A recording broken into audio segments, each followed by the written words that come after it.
Sallallahu ala Muhammad Sallallahu alaihi wasallam. Alhamdulillahilladzi fataha lana al-futuhat wa kashafa lana al-kushufat wa nawwara lana al-munawwarat. Asyhadu an la ilaha illallah wa asyhadu anna Muhammadan abduhu wa rasuluh. Allahumma salli wa sallim wa barik ala sayyidil wujud sayyidil qawnain Sayyidina Ahmad wa ala alihi wa ashabihi wa libaitihi wa dhurriyyatihi ajma'in wa ba'du. Yang sama-sama kita ta'zimi Romo Kiai Fathul Huda Asy-Syadzili. Beliau ini layak dinisbatkan kepada thariqah Asy-Syadzili. Mata'ahullah fi hayatihi wa umrihi wa ahlihi wa muridi, amin ya rabbal alamin. Puji syukur kepada Allah, Allah yang maha asyakur,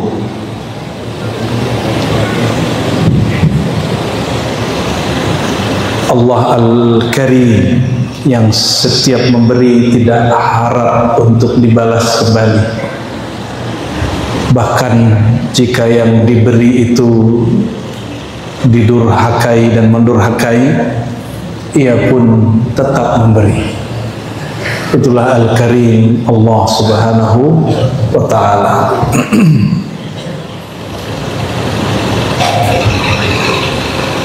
Namun pujian ini tidaklah sempurna kecuali kita berselawat kepada makhluk paling terpuji, An-Nur Zati wa Sirsari Sayyidina Muhammad,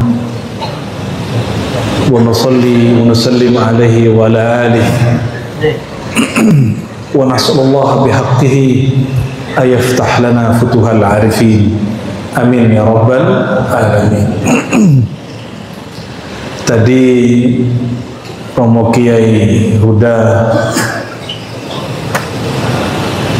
request bahasanya jangan ketinggian, tapi pas pertanyaannya tiga tinggi-tinggi semua. Waduh, lepas nih.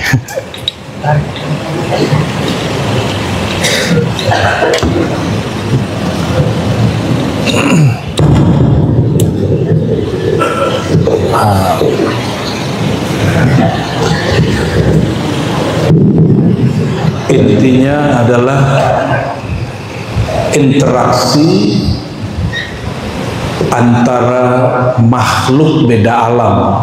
Itu intinya, benar gak?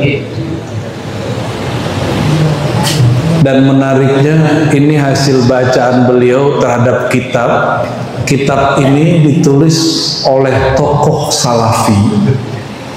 Salafi ini kemudian menjadi Wahabi. Kalau di Tuban jadi celana jingkrang. Ya. Itu uniknya. Tapi kitab ini dibenci oleh orang-orang Wahabi, padahal ditulis imamnya sendiri. Ya, ada beberapa tokohnya seperti Mustafa Al-Adawi, ada Turaifi, hatta bin Bas sendiri itu nggak seneng baca kitab ini karena nggak cocok sama ajaran Wahabinya. Ternyata Wahabi Salafi awal beda juga. Tapi kita nggak ada urusan tuh, urusan Wahabi Salafi lah ya. Kita doakan aja mereka baik-baik saja ya. Tapi jangan ganggu Salafi kita. Salafi Ahlus Sunnah, Aqidah Ahlus Sunnah As-Salafiyah. Ya.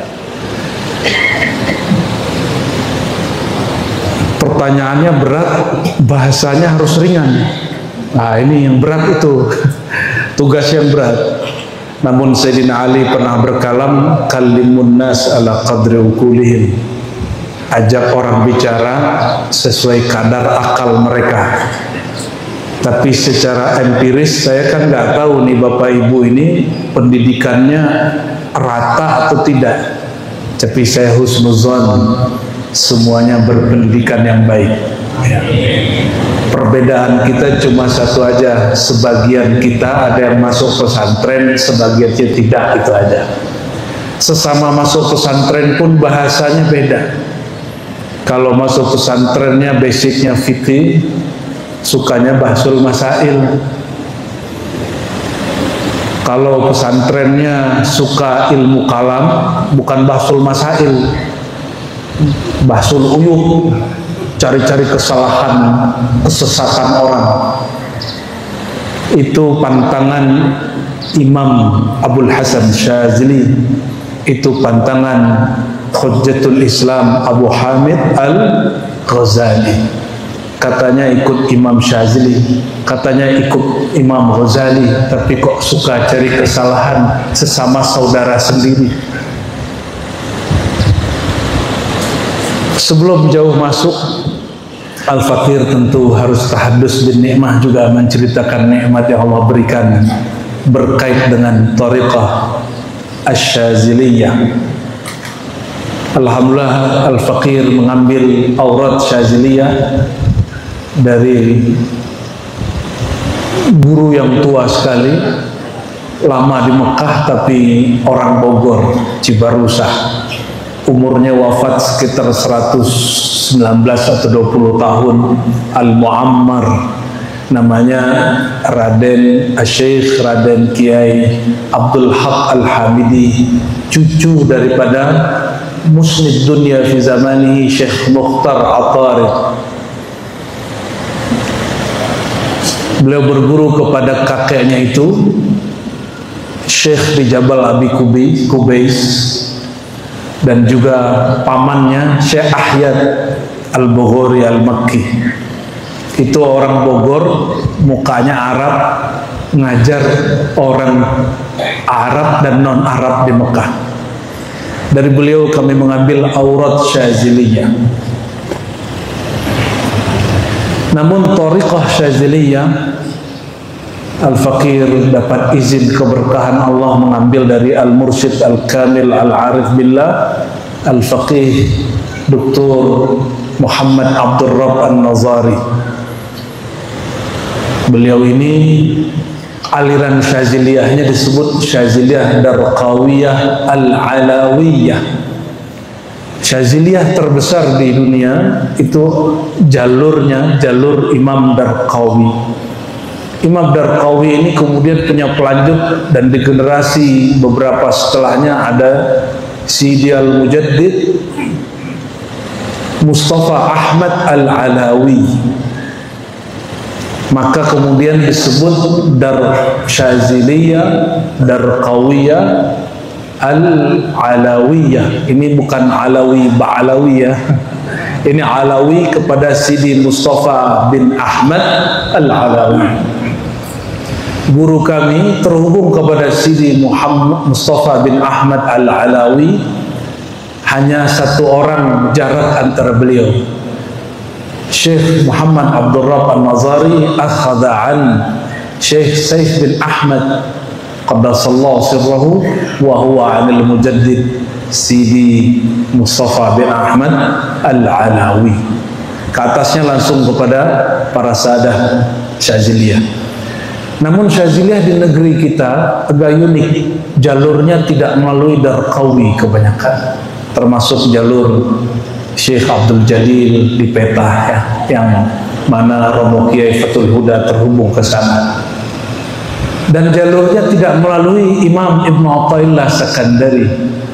Jalurnya lewat langsung murid Imam Syazili yang lain. Jadi Imam pengarang hikam ini Ibn Athaillah dari Al-Mursi, Al-Mursi kepada Syazili. Imam Syazili punya murid lain ini punya murid yang lain juga. Inilah yang kemudian berkembang di negeri kita. Bedanya kalau di negeri Arab sana, seorang mursyid biasa mengangkat mursyid banyak. Tapi di Jawa ada budaya sedikit feodal, ya. Budaya hierarki. dan sentralisasi. Itu ada baiknya, ada buruknya. Akhirnya kalau mursyid wafat, turunnya bukan ke murid saja, tapi kebanyakan ke anak. Ini ada plus minusnya. Plusnya sentralisasi, originalitas. Minusnya thariqah tidak berkembang banyak. Dia berkembang cuma satu jalur. Itu sebabnya di negeri kita thariqah dari dulu 40-an aja.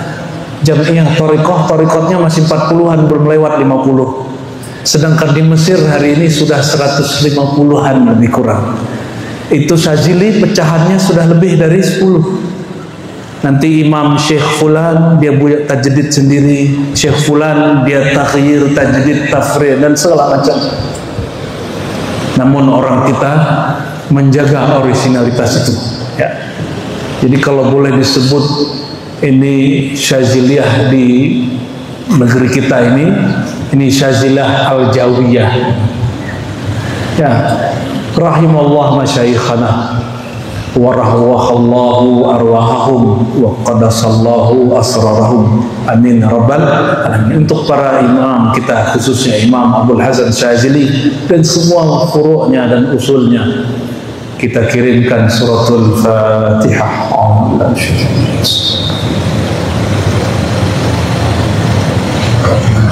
Suratul ladzina an'amta alaihim waladdallin. Kustur ya Sidi Allah. Nah, ini juga lagi rame, ada ustadz membid'ahkan baca Fatihah di awal pengajiannya. Mereka lupa yang menyebut tentang itu juga Ibnu Qayyim, murid Ibnu Taimiyah, Imam Salafi, di kitab I'lamul Muwaqqi'in jilid 4, bahwa sebagian masyayikh ketika memulai pengajian mereka membukanya dengan suratul Fatihah. Tapi man qalla ilmuhu kathura inkaruhu, orang yang sedikit pengetahuannya banyak ingkarnya. Namun saya menyebut ini bukan untuk bertengkar dengan Wahabi Salafi, cuma ingin kasih tahu saja, imam kamu begini kok kamu enggak. Sebenarnya imam kamu siapa? Afara'aita man ittakhadha ilahahu hawa. Apakah imammu nafsumu sendiri atau betul Imam Ibnu Qayyim Al-Jauziyah? Imam Ibnu Qayyim berkalam di kitab Ar-Ruh, jangankan jumpa Nabi Muhammad SAW dalam mimpi, jumpa ruh ayahanda yang sudah wafat, jumpa ruh ibunda yang sudah wafat, bahkan jumpa ruh orang yang masih hidup. Kalau tambahan dari saya, fahuwa haq sahih, itu beneran ruhnya beliau itu. Namun karena ini bukan kepakaran beliau secara rohani, hanya kepakarannya secara nakli. Sidi Syekh Ibnu Qayyim, ya, beda dengan As-Subki, beliau tidak menyebutkan bagaimana caranya kita tahu kalau itu betul dia. Karena Ibnu Qayyim ini imam empirik, ilmunya berdasarkan riwayat dan ijazah, dan dia meriwayatkan kalam ulama salafus saleh sampai zaman dia. Gurunya sendiri Ibnu Taimiyah meninggal malam, besok ada yang jumpa secara rohani. Ditanya, apa kabar engkau wahai Syekh Ibnu Taimiyah? Dijawab dengan jawaban yang macam-macam, dan dia katakan itu hak.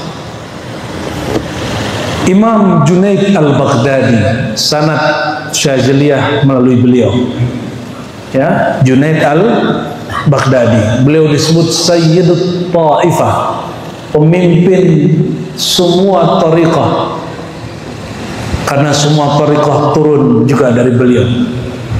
Beliau meninggal, muridnya nanya, Tuan Syekh, anehnya muridnya tahu ini gurunya sudah meninggal, kok ditanya? Berarti si murid tahu yang dia temui bukan jasadnya, tapi yang dia temui ruhnya. Wahai Abul Qasim, kaif haluk, apa kabarmu? Dijawab oleh Imam Junaid Al-Baghdadi, ghafarani Allah, Alhamdulillah aku diampuni Allah. Lalu si murid nanya lagi, wahai Tuan Syekh, apa yang paling berat yang ditanya di kubur? Jawaban beliau, asyatahat. Tahu syatahat? Pelacur kalam.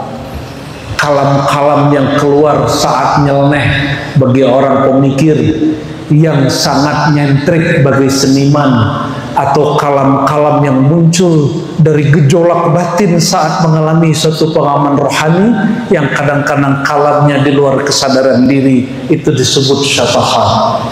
Kata Imam Junaid, hisab mengenai ini yang berat. Makanya saya sampaikan kepada yang suka nyeleneh-nyeleneh, baik pemikiran atau para seniman, para filsuf, apalagi para pengamal thariqah. Imam kita, Imam Junaid al-Baghdadi berpesan, itu dihisabnya paling berat. Ya, jadi jangan main-mainnya, jaga-jaga adab. Kalau tidak sanggup lakukan seperti yang dilakukan oleh para sahadah, kunci lidahnya. Gimana cara kunci lidah, Bapak Ibu? Lidahnya dilipat ke langit. Coba praktek. Gitu. Puasa ngomong. Ya. Allahumma sholli ala sayyidina Muhammad.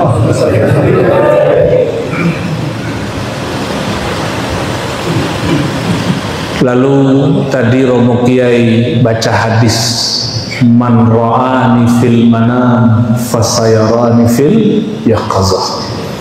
Siapa yang melihat aku dalam mimpi akan melihat aku dalam jaga. Ini kita nggak usah jauh-jauh, kita pakai Imam Ghazali aja, karena tasawuf kita bermanhaj Al-Ghazali. Kata Imam Abul Hasan Syazili, Kitabul Ihya, Ihyaun.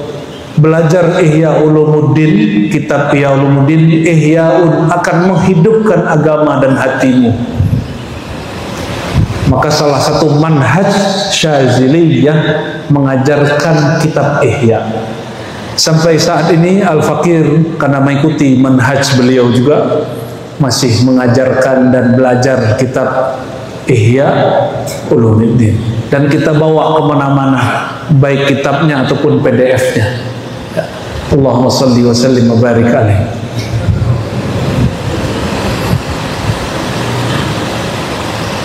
Imam Ghazali yang menjadi panutan manhaj Syazili menjelaskan hadis tadi, apapun yang dapat ditemui di dalam mimpi pasti dapat ditemui di dalam jaga. Ini yang berkalam siapa? Imam Ghazali. Imam Syazili ngikut. Imam Syazili ngikut, meskipun maqam Sultanul Auliya-nya Syazili ya, lebih tinggi daripada Hujjatul Auliya-nya Imam Ghazali. Tapi secara ilmu fiqih, secara ilmu ijtihad, Imam Ghazali lebih tinggi. Jadi mereka punya wallahu yahtassu bi rahmatihi may yasha, Allah lebihkan masing-masing di bidangnya. Apapun yang dapat dijumpai dalam mimpi pasti dapat dijumpai dalam jaga. Pertanyaannya, kata Ghazali, lalu siapakah yang dapat menjumpai itu dalam keadaan jaga? Lalu beliau mengatakan, al-muqarrabun al-arifun, orang yang didekatkan oleh Allah dan orang-orang yang bermakrifat. Siapa lagi mereka? Kan ribet lagi nih. Siapa muqarrabun? Orang yang didekatkan kepada Allah. Bapak Ibu, Allah itu jauh atau dekat? Dekat. Berarti ibadah kita taqarruban. Itu benar nggak istilahnya? Ibadah itu taqarruban. Mendekatkan apa? Allah kan dekat. Betul. Saya tanya lagi, Allah dekat apa jauh? Dekat. Yang kencang, Allah dekat apa jauh? Dekat ke siapa?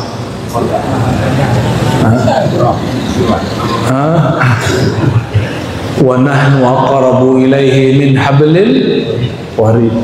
Kami lebih dekat kepadanya daripada urat leher. Urat leher itu anasir zahir, tubuh. Allah lebih dekat dari tubuh kita kepada diri kita. Berarti ada diri yang bukan tubuh. Pertanyaan, orang yang sudah wafat itu tubuhnya sudah di tanah, terus yang dijumpai siapa? Ruhnya. Maka yang disebut dekat tadi dekat kepada ruh atau dekat kepada jasad? Ruh. Yang sudah wafat itu ruhnya masih ada. Maka kalau ingin jumpa, off-kan pikiran ini, aktifkan yang ruh itu. Gampang bang? Emang gampang? Hah? Emang gampang? Melawan ini nih Pak yang susah. Kalau dilawatnya pakai ini, maka melawan fikrah, apa namanya ini? Pikiran. Jangan pakai pikiran. Lahum qulubu ya'qiluna biha. Mereka punya kolbu yang mereka berfikir, berakal dengannya. Maka menundukkan fikir pakai apa? Pakai kolbu. Sebelum fikir ke kolbu ada satu hijab yang tebal disebut hawa nafs atau al-hawa atau an-nafs, ego, keinginan ego. Contoh, kalau mau zikir, ini hijab 2 ya. Ini kalau lewat hijab ini pasti bisa jumpa, dijamin jumpa. Malam ini juga jumpa. Tapi kalau belum lewat 2 hijab ini, karena ilmu ini ilmiah Bapak Ibu. Ilmu tasawuf itu bukan ilmu tebak-tebakan, bukan ilmu untung-untungan. Untung-untung jumpa malam ini, kayak orang judi dong. Ilmu tasawuf itu ilmiah, sudah diletakkan keilmuannya oleh para imam kita, khususnya Imam Ghazali. Maka berkembanglah thariqat sampai hari ini lebih dari 40, dan semuanya sesuai dengan padanan ilmu-ilmu kemodernan. Ada cara masuknya, ada cara baiatnya, ada riyadhahnya, ada mujahadahnya, ada muraqabahnya, ada musyahadahnya, lengkap semua. Ini contoh pertama, hijab apa? Pikiran isinya apa? Angan-angan. Selama berangan-angan ingin jumpa orang mati, nggak jumpa. Gampang? Maka kalau zikir jangan berangan-angan ingin jumpa Nabi, karena angan-angan itu hijab. Angan-angan itulah yang membuat zikir kita nggak jalan. Baru zikir pikirannya kemana-mana. Betul nggak? Jadi kenapa nih Bapak Ibu, ini bahasanya saya turunkan Pak, karena request Pak Kiai ini. Kalau baru aja matanya merem, langsung kepikiran macam-macam, benar nggak? Baru saja takbir, langsung memikirkan yang aneh-aneh. Padahal sebelum takbir nonton YouTube gak kepikiran apa-apa, buka WA gak kepikiran apa-apa kecuali yang dilihat. Oh, ini kata kuncinya. Kata para sadah Syaziliyah, ini dirumuskan oleh Imam Sya'rani. Sebelum engkau zikir ada adabnya. Baguskan yang zahir. Adab yang paling gampang itu baguskan yang zahir. Lalu karena engkau pikirannya banyak, ini kalam Imam Sya'rani, salah satu sadah Syaziliyah juga. Falyukhayyil syaikhahu baina ainaihi. Maka rasakanlah bahwa gurunya ada di hadapannya. Ini kalam siapa? Imam Sya'rani, dan itu yang dikalankan dulu oleh Imam Abul Hasan Asy-Syadzili. Jadi jika engkau susah mengingat Allah. Jika engkau rindu kepada Rasulullah, jangan bayang-bayangkan, cukup rasakan gurumu di hadapanmu. Kalau sudah ada rasa guru di hadapan, mohon maaf, kalau ditelepon Pak Kiai gimana Pak? Langsung begini nggak? Padahal Pak Kiainya di mana, kitanya di mana. Pas ditelepon langsung begini nunduk. Padahal cuma megang telepon tentang beliau. Sama, masa lebih canggih handphone buatan Samsung, Korea Selatan, Amerika, Cina daripada font telepati sejati ini. Ini lebih canggih daripada handphone. Cara nundukin ini, koneksikan pikiran kita kepada pikiran guru. Di dalam Syaziliyah tidak disebut istilahnya apa, hanya disebut mahabbatus syekh, mencintai guru. Di thariqat lain, di Naqsyabandiyah disebut rabitatul mursyid, merabitahkan antara murid dan mursyid. Namun karena thariqah ini kemudian bercampur di belakang, mursyid Syazili belajar Naqsyabandi, Naqsyabandi belajar Syazili, akhirnya orang Syazili pun tidak keberatan pakai istilah Naqsyabandi. Disebutlah dalam thariqah di akhir masa ini dengan istilah rabitatul qalb, mengikat kalbu, cinta murid kepada guru. Ini hijab apa Pak? Hijab fikrah. Gimana cara ngilanginnya? Rasakan guru ada di saya nggak bilang bayangkan, rasakan. Bahasa Arabnya yukhayil, tapi itu bahasa Arab. Ini bahasa Arab kalau diterjemah ke bahasa Indonesia kadang terjadi distorsi makna. Sebab teks ini bukan teks empirik, bukan teks ilmu kalam, ilmu akidah. Ini teks tasawuf. Nerjemahinnya mesti dengan bahasa tasawuf. Kata yukhayil bukan menghayalkan, tapi merasakan. Udah belum? Ini hijab, ini apa tadi? Angan-angan. Berangan-angan jumpa Sunan Bonang, tahu-tahu yang datang setan Bonang. Bisa nggak? Bisa. Setan kan ya la yatamassalu bi, tidak menyerupai, tidak bermisal dengan Sayyidina Muhammad sallallahu alaihi wasallam. Tapi ini ada yang menarik ini. Abah Gurus Kumpul itu meyakini kalau walinya Al-Muhammadi itu la yatamassalahu syaitan. Kalau walinya fana pada Nur Muhammad sallallahu alaihi wasallam, dia tidak akan fana pada syaitan. Namun di Syazili tidak semua mursyid begitu. Hanya beberapa mursyid, salah satunya Imam Syazili, yang kedua Mursi, ketua Ibnu Athaillah Sekandari. Dari mana kita tahu? Kata Abul Abbas Al-Mursi, guru Ibnu Athaillah, murid Syazili. Qaddasallahu asrarahu. Apa kata beliau? Aku menilai diriku tidak muslim lagi illam ara Rasulullah SAW lahzatan. Jika aku tidak melihat sang baginda sesaat saja, aku anggap diriku tidak muslim lagi. Ini imam siapa? Imam Mursi, ya, kutub Syaziliyah setelah Imam Syazili, beliaulah. Asbab beliau punya didikan bagus, Ibnu Athaillah nulis kitab hikam. Padahal tadi Ibnu Athaillah ini anti tasawuf, ngejek orang tasawuf.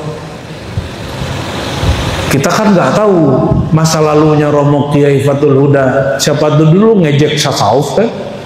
Ya. Saya dulu juga ngejek sufi, ngejek orang maulidan. Sekarang penikmat maulid. Kalau udah mahal qiyam seneng kita ya. Dulu Masya Allah kalau ada mahal qiyam ngapain lah orang ini khurafat. Jadi hijab pertama yang harus dilewati hijab apa? Angan-angan. Maka rasakan guru di hadapan. Sudah. Sekarang hijab kedua, hijab nafs, ego. Aku. Apa bahasa ego? Aku ingin jumpa. Aku wiridnya banyak, masa nggak jumpa? Aku mursyidnya banyak, ingin dapat ijazah. Aku. Nah, itu aku level yang parah itu. Agak rendah dikit Pak. Zikir disuruh sama kiai ini amalkan 1000 kali. Zikir apa? Sholawat Nurzati. Ya 1000 kali.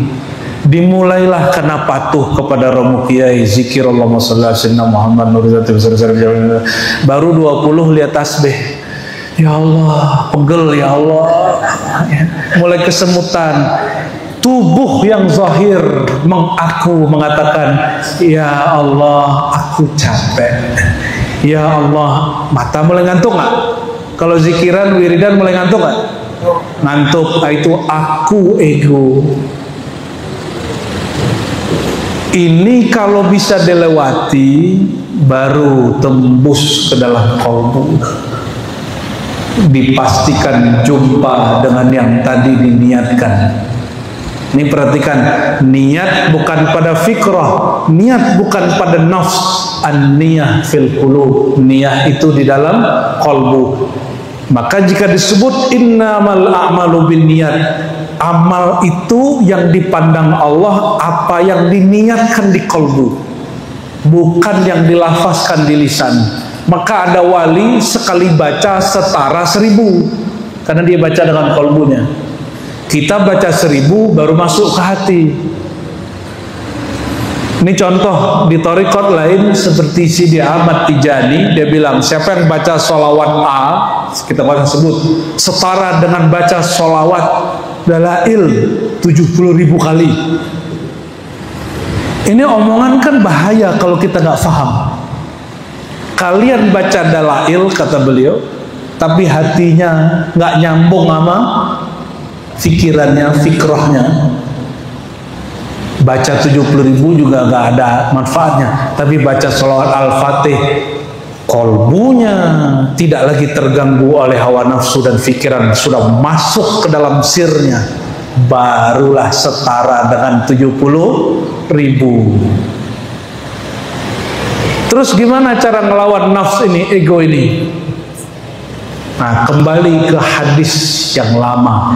Hadis ini dinukil Imam Ghazali meskipun hadisnya dhaif, tapi lil ibrah boleh dipakai. Falamma khalaqallahu an-nafs, tatkala Allah menciptakan namanya ego, nafs, keakuannya makhluk, maka si akunya makhluk, si nafsunya makhluk ini berdialog. Kalau di riwayat itu Allah yang berkalam, tapi di sir yang kita terima itu ruh yang berkalam. Kata ruh kepada nafsu, wahai nafsu, menghadaplah kepadaku. Kata nafsu, man anta, kamu siapa? Suruh-suruh aku. Begitu nggak? Ada yang begitu nggak? Mohon maaf nih Bapak Ibu, kalau cangkirnya belum dikosongkan, bawa thariqat lain, ijazah lain datang ke sini. Sedangkan Romo Kiai Huda thariqatnya Sazili. Bapak Ibu mungkin TKN ke Naqsyabandiyah Khalidiyah, kayak Khalwatiyah, kayak Samaniyah. Kalau datang ke sini begini. Bukan begini, Pak. Nah, kenapa? Karena masih cangkirnya ada isinya, belum dibuka, belum dikosongkan. Itu ego. Ego merasa sudah punya wirid, apalagi sudah dapat ijazah dari seorang mursyid. Duduknya, dadanya membusung, merasa dirinya sesuatu. Nah, ini yang tadi disinggung oleh beliau di awal. Ini juga mengganggu orang wiridan. Apalagi datang ke sini mau cek ini sunnah ke bid'ah, ini sunnah ke bid'ah. Oh, ini nggak sesuai ini keluar dari manhaj Aswajan. Datangnya bukan mau cari ke al-haq, datangnya mencari kesalahan. Mohon maaf, yang nggak punya kesalahan wali apa nabi? Yang nggak punya kesalahan Nabi. Kalau wali ada kesalahan nggak?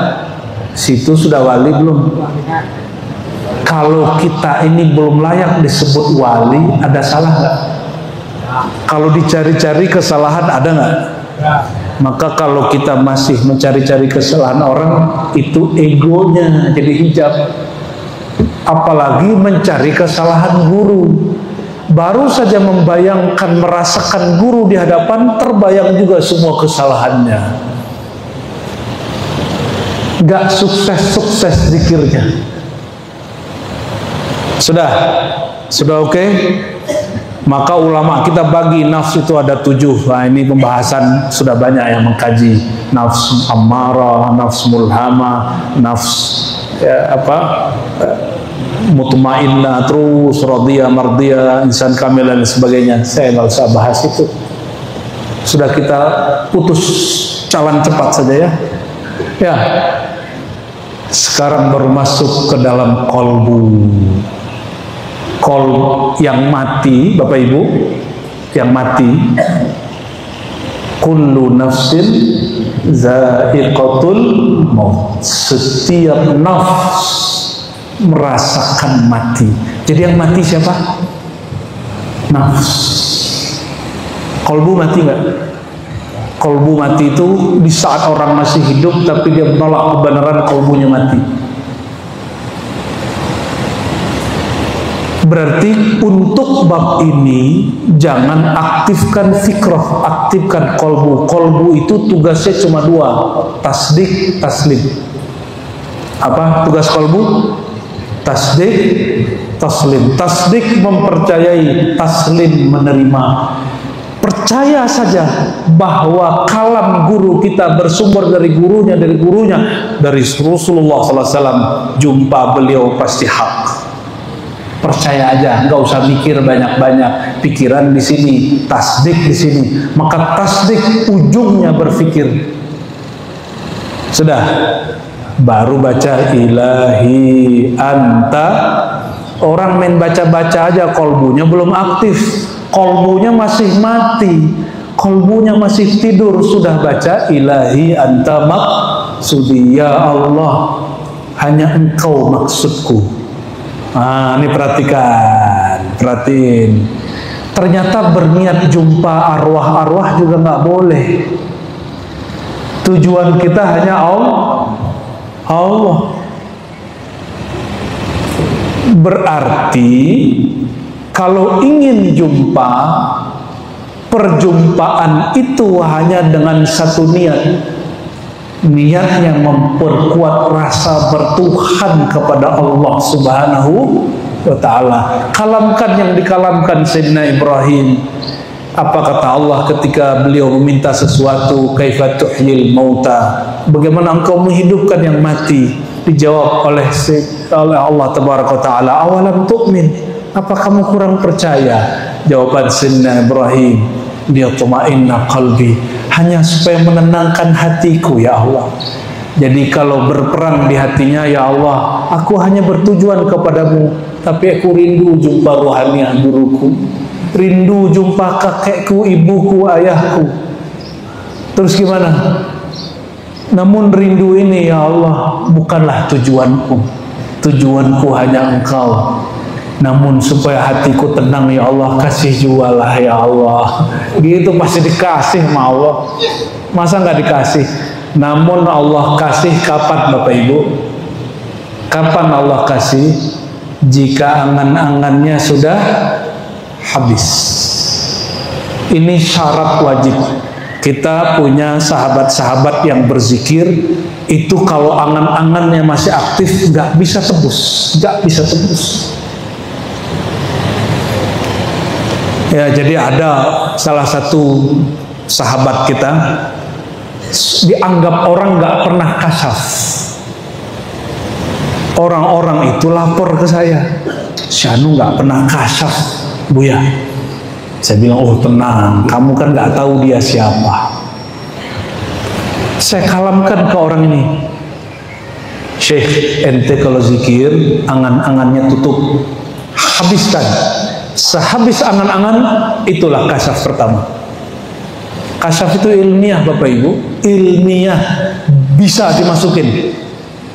Oleh karena itu, antara halusinasi syaitan, antara halusinasi pikiran, antara angan-angan pikiran, keinginan-keinginan nafsu dengan nuraniyah, nurnya kalbu, itu mudah cara ceknya, mudah sekali. Ini ruh syaitan, ini ruh iblis, ini ruh jin, ini ruh orang mati, ini ruh baginda sallallahu alaihi wasallam. Itu mudah cara ceknya. Siapa bilang susah? Yang bilang susah nggak ngaji tasawuf. Untuk apa kita ngaji kitab tasawuf selama itu punya mursyid sebanyak itu, kalau nggak tahu juga caranya? Ah susah Ustaz, susah, ente pakai ini karena kurang tasdik. Maka ada torikot namanya, ini canda-candaan orang-orang ini Pak, torikot ngintil, tuh nggak? Torikot ngintil ya, udah apa kata guru ikut aja gitu. Kenapa? Mereka merasa gurunya di hadapan. Tapi kalau masih gimana caranya? Yang ngomong gimana siapa? Bagaimana caranya? Saya mau tanya, lebih mulia wali atau syahid? Gimana? Orang syahid belum tentu ma'rifat Pak. Cuma dia tasdik aja sama gurunya, bilang berjuang. Ini gurunya wali yang ngajarin ilmu untuk bisa syahid. Lebih mulia mana? Wali lah, ini aja ragu, gimana sih? Orang alim itu sujud sekali, itu setara 70.000 sujud orang ahli ibadah termasuk syahid. Maka ngaji satu bab ilmu ma'rifat setara dengan sholat 1000 rakaat. Itu ada hadisnya di Ibnu Majah, dan Imam Syafi'i periwayatnya juga, Abu Darda juga sampai. Satu bab ma'rifat setara berapa? 1000. Karena orang sholat 1000 rakaat dapatnya capek. Kalau ngaji dari tadi belum pegel-pegel amat kan? Coba kalau zikir dari tadi, pasti ya Allah, ya Allah punggungku, ya Allah sakit semua. Tapi kalau orang ngaji, ruhnya aktif, badannya tidur, nggak nyadar kan? Nggak nyadar. Ini aktif dari tadi ruhnya Pak. Makanya nggak capek. Baru sekarang nih berasa capek nih. Gampang aktifin. Mau aktif nggak kalbunya? Coba ikuti saya ya, ikuti saya. Ini hadiah. Coba baca nama Allah, buka aja matanya. Allah, pakai kalbu. Allah, pejam mata. Allah, pejam semua. Allah, dalam hati. Allah, ya Allah, dalam hati.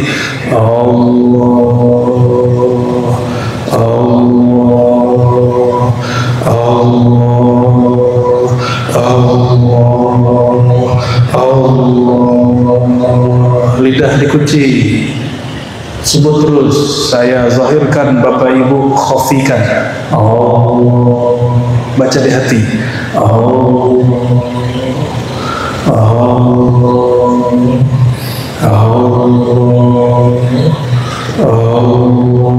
Allah berfirman, wazkur isma rabbik, sebutlah nama Rabbmu, nama penciptamu. Nama pencipta kita adalah Allah. Sebut Allah, terus Allah,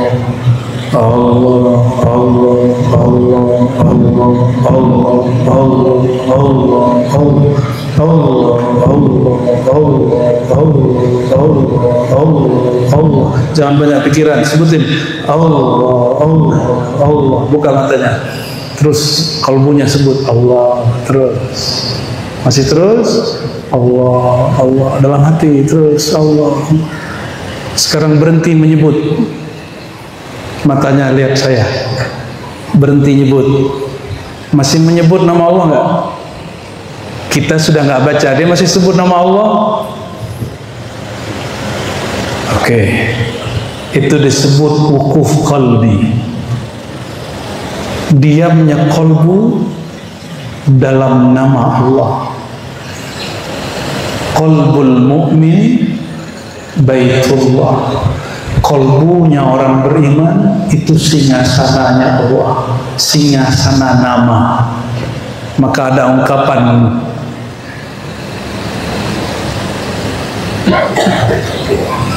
Qalbul mu'min ismullah, sirrul mu'min wasfullah, sifatullah, ruhul mu'min tajalli min zatillah.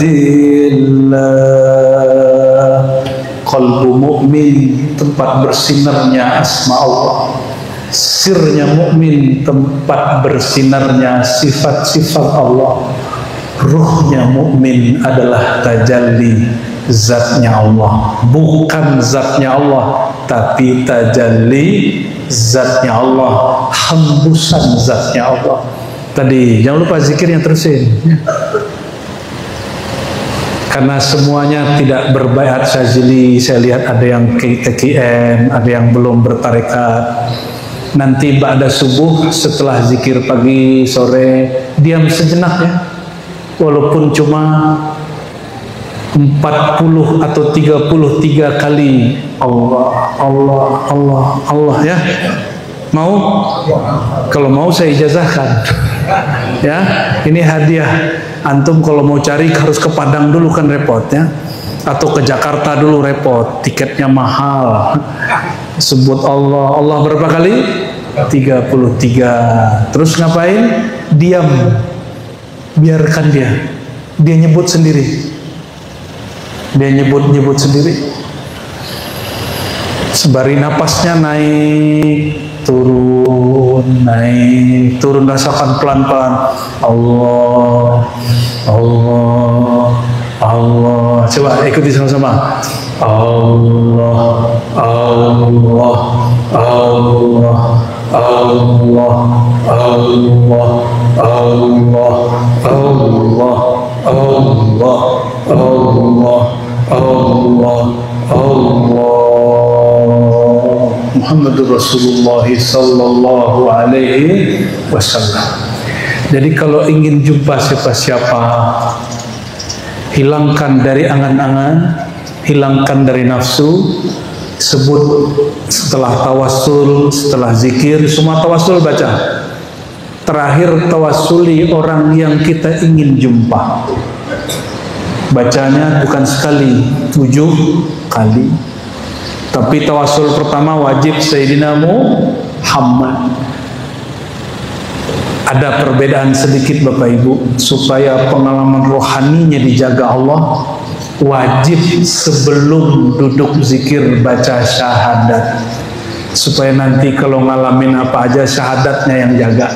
Asyhadu an la ilaha illallah wa asyhadu anna Muhammad Rasulullah. Tawasul ke Nabi, tawasul ke guru, tawasul sebutin nama orang yang kita sedang hajat, baca Fatihah untuk beliau 7 kali, baru ilahi anta maqsudi wa ridhaka matlubi. Ya Allah, engkau yang aku tuju, bukan muka orang itu, bukan ruh orang itu. Jumpa nggak jumpa juga nggak apa-apa, yang penting jumpa engkau ya Allah.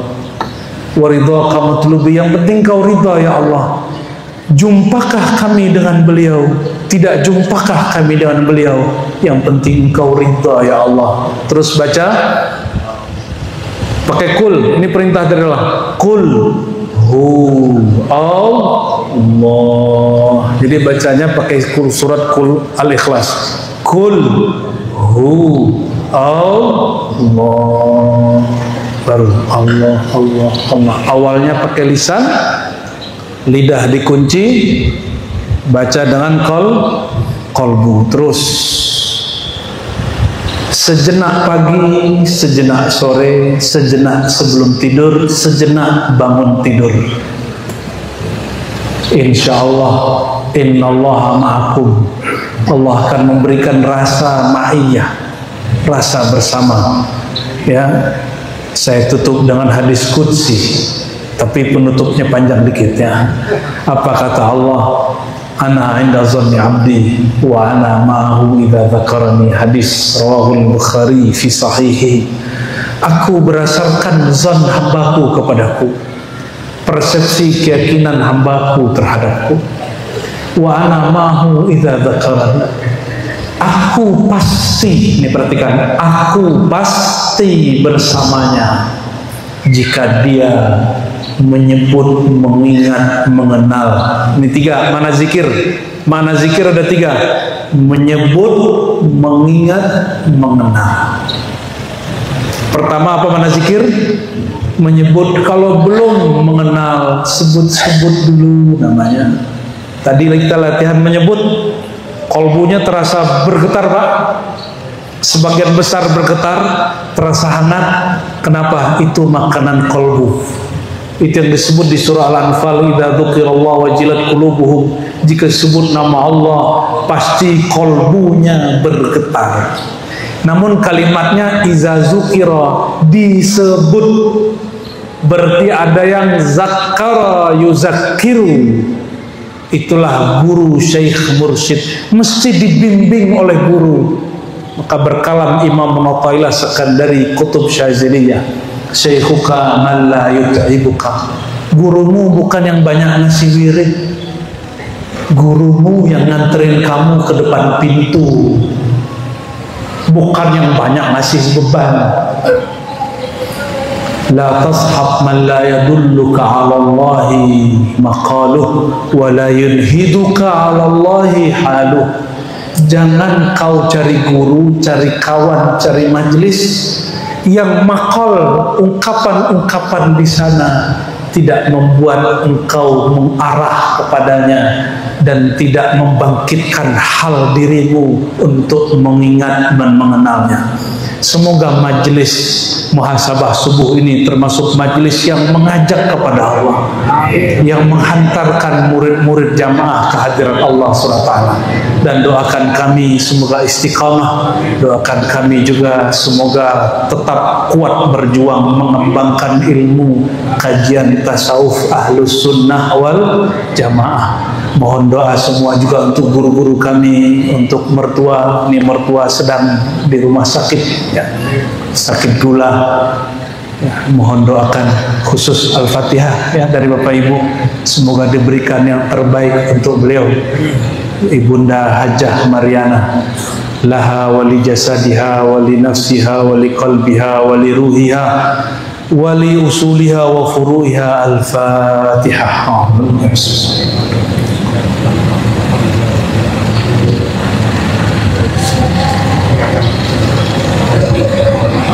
Waladhdallin. Amin.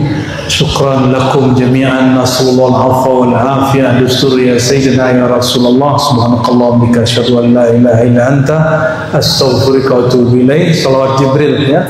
Inna Allah wa malaikatahu yusalluna 'alan nabi ya ayyuhalladzina amanu sallu 'alaihi wa sallimu taslima.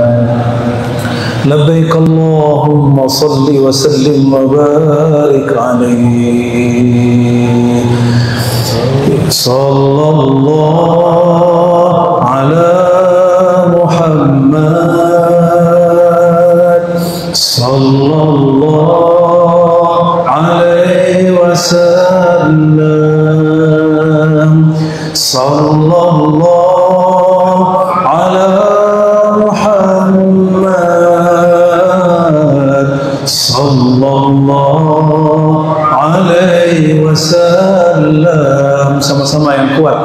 Sallallahu ala Muhammad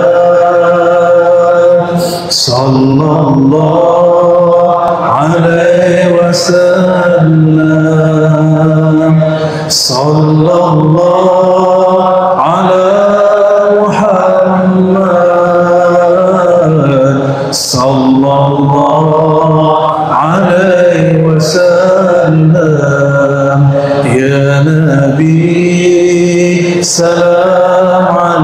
alaika ya Rasul, salam alaika ya Habib, salam alaika salawatullah alaika sallallahu ala Muhammad sallallahu alaihi wasallam sallallahu ala Muhammad sallallahu alaihi wasallam. Iktikadkan Rasulullah menjawab, ya Nabi, salam alaika ya Rasul, salam alaika ya Habib, salam alaika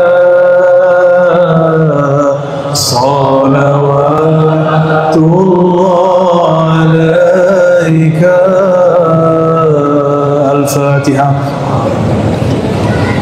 Ya Yasin sallallahu alaihi wasallam Allahumma rahman ya rahim ya karim ya azim salli ala sayyidina Muhammad salli ala sayyidina Muhammad an-nur al-dhati wa sirri sari fi jamil asma'i wa sifat wa ala alihi wa ashabi jema'in. Allahumma ya Allah, mohon sampaikan limpahkan kasih sayang Engkau, nur Engkau, hembusan kesejatian Engkau kepada ruhaniyah Rasulullah SAW, kepada qalbu Rasulullah SAW, kepada diri Rasulullah SAW. Lalu ya Allah, limpah ruahkan dari roh beliau kepada roh kami yang gelap ini, dari kalbu beliau limpah ruahkan kepada kalbu kami yang penuh bercak noda dosa ini, dari fikiran beliau kepada fikiran kami yang banyak angan-angan ini. Ya Allah, ya Rahman, ya Rahim, ya Karim, ya Muqallibal Qulub, ya Muqallibal Qulub, nashku ilaika qaswata qulubina, tsabbit qulubana ala dinika wa ta'atik. Ya Allah, meskipun kami sudah lama sholat, sudah lama zikir, sudah lama salawat, sudah lama bermajlis, tapi hati kami masih keras ya Allah. Kami belum tergerak untuk berzikir lama ya Allah. Kami masih susah untuk merindukan kekasih Engkau ya Allah. Maka pagi ini ya Allah, bihaqqi nabiyikal Mustafa Muhammad SAW, bihaqqi habibika Ahmad Muhammad, ya Allah, izinkan kalbu kami yang hina ini merasakan kemuliaan rindu kepada baginda Rasulullah, rindu kepada Sayyidina Rasulullah. Assalatu wassalamu alaika ya Rasulullah, assalatu wassalamu alaika ya Habiballah, assalatu wassalamu alaika ya ruhal arwah, ya aba ruhina, wahai ayahanda ruhani kami. Mohon dijawab salam kami, mohon dijawab cinta kami. Ya Allah, ya Allah, ya Muqallibal Qulub, tetapkan hati kami dalam mencintai Engkau, mencintai kekasih Engkau, dan bantulah kami ya Allah mengingat Engkau, bantulah kami mensyukuri nikmat Engkau, dan bantulah kami untuk memperbaiki ibadah kami kepada Engkau.